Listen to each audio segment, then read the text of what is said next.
Hey guys, how are you? Today's video is going to be a little bit different. I wanted to talk a little bit about my personal experience with cholesterol and statin medication. And I'm going to start right after this.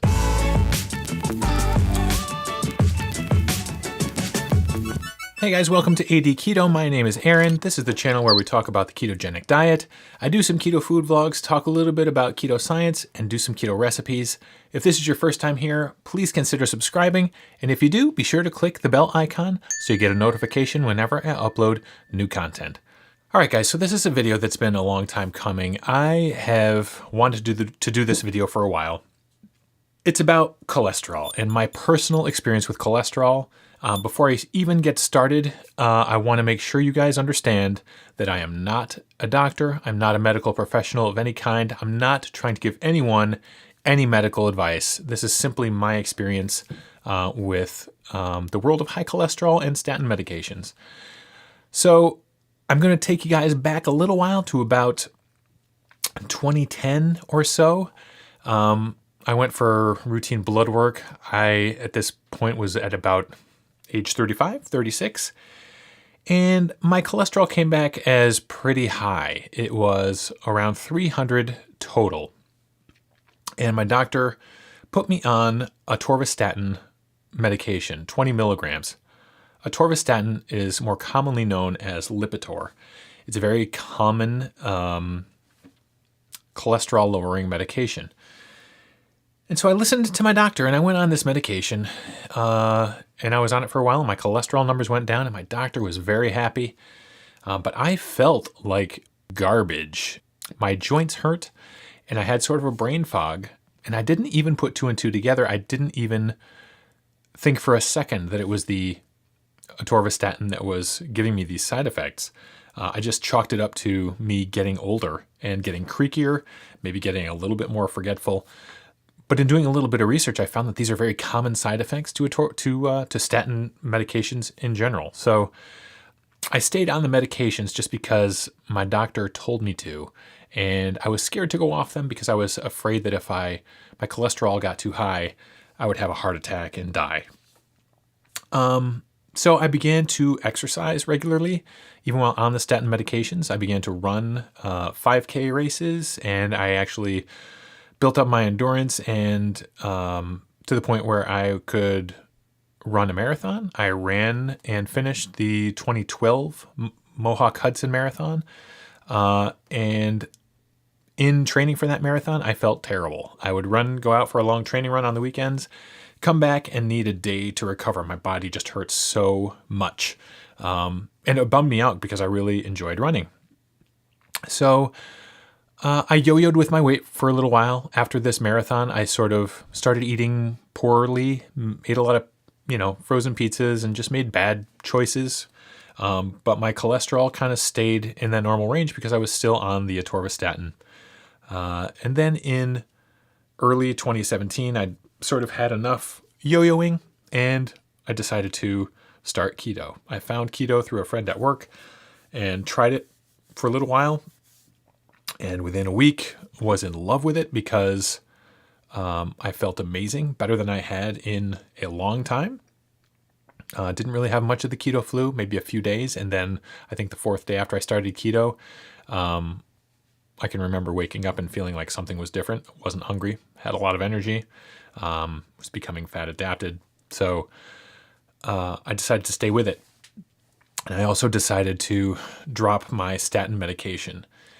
And I stopped taking my statins in January and got some baseline blood work done at the time. And then a few months later, when I went to see my doctor again, had my blood work done again, and my numbers were up, which I expected. I expected my cholesterol to go up, and he was worried and really didn't know what to do. I told him that I felt better than I had in years. He wanted me to go back on the statin meds. I did not agree, did not go back on them. He said, let's give it a few more months and see how you're doing then. A few more months went by and I lost a grand total from January until about July. I'd lost 50 something pounds. which he was thrilled about. And at this time, when I got my lipids done, I got what's called an NMR lipid profile. And NMR stands for nuclear magnetic resonance. And what that does is, as opposed to a normal lipid panel, it measures not only your total cholesterol, but it actually breaks down your HDL, your LDL, the number of particles, the size of the particles, the consistency of the particles. It's much more information that gives you a lot clearer picture of what's going on with your lipids. And every single marker on my NMR outside of my LDL was sparkling. Best numbers I'd ever had. My triglycerides were super low. My HDL was up. All the ratios of HDL to total cholesterol looked good. HDL to triglycerides looked fantastic. The one number that was still super high, even higher, was my LDL. It was up near 300. My GP didn't really know what to make of that, so he sent me to a cardiologist. And the cardiologist ran some tests on me, did an echo, not an echocardiogram. They basically listened to my heart to test for abnormalities. Everything was cool there. They put me on a treadmill stress test and had me run. I remember I had fasted all that day and told them I was fasted, and they didn't think I would last long. And I ended up going for like 25 minutes, and every 5 minutes they would increase the pace and incline of the thing. So I ran like an idiot on that thing for a while, did well on that. And then I went for the thing that I was very excited to go for. The third test that I went for at the cardiologist's office was called a calcium scoring test. And a calcium scoring test was the granddaddy test that I wanted done because it doesn't measure for markers that may or may not be indicative of cardiovascular disease like cholesterol.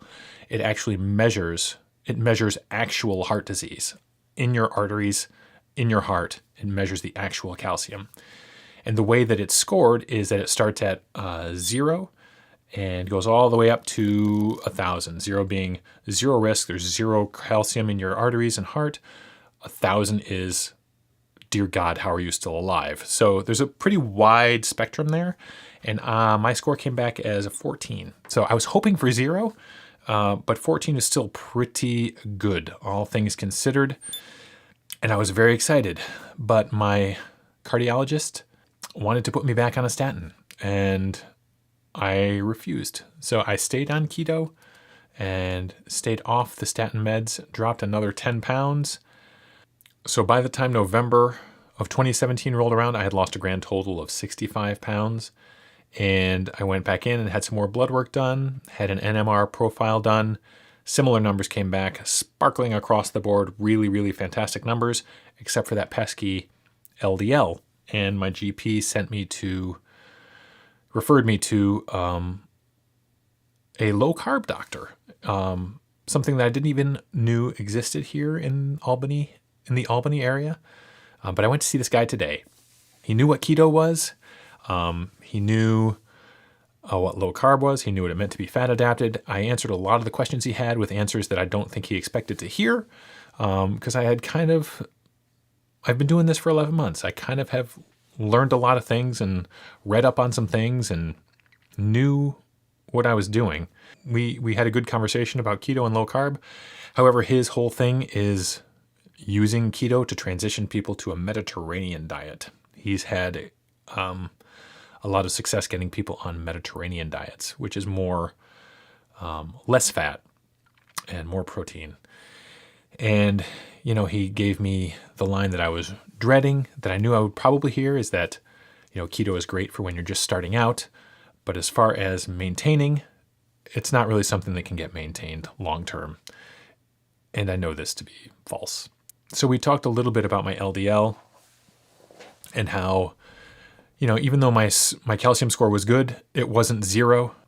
Even though all of my numbers looked good, except that LDL, and even though my weight is where it was when I was 21 years old, he suggested that I eat fewer marbly cuts of meat.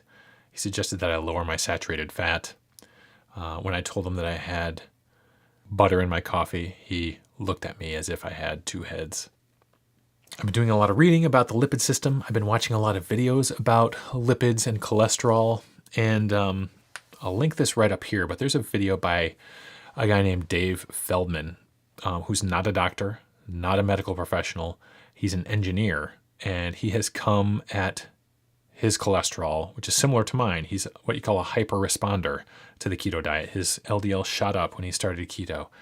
And he's an engineer, and he came at the problem from an engineer's perspective and basically had blood work drawn every day for I think a month or 2 months, and tracked what he ate over that course of time and found some startling and amazing results, and basically concluded that the lipid system is so dynamic and changeable that to base anything on such a changeable system is crazy town. So I'll link it up here. Again, you should check out Dave Feldman. There's a couple presentations that just kind of blew my mind on YouTube. And so that's where I am these days. I am continuing keto. I'm in maintenance. I'm not going back on statins, despite the pressure from every medical professional in my life to go back on them. I'm not going on them, both for personal reasons, the reasons that I've said before, that I had some issues with them, some side effects, some achiness, some foggy headedness that I don't want to experience again, but also an institutional reason for not going back on them. Statins are now the number one drug in the history of drugs. The standards for putting someone on statins have become lower and lower and lower as time has gone by, and I feel like it's mostly about money. So while statins might be lowering my LDL number, I don't feel like that LDL number being lower benefits me in any significant way. So that's what been my experience with cholesterol and statins.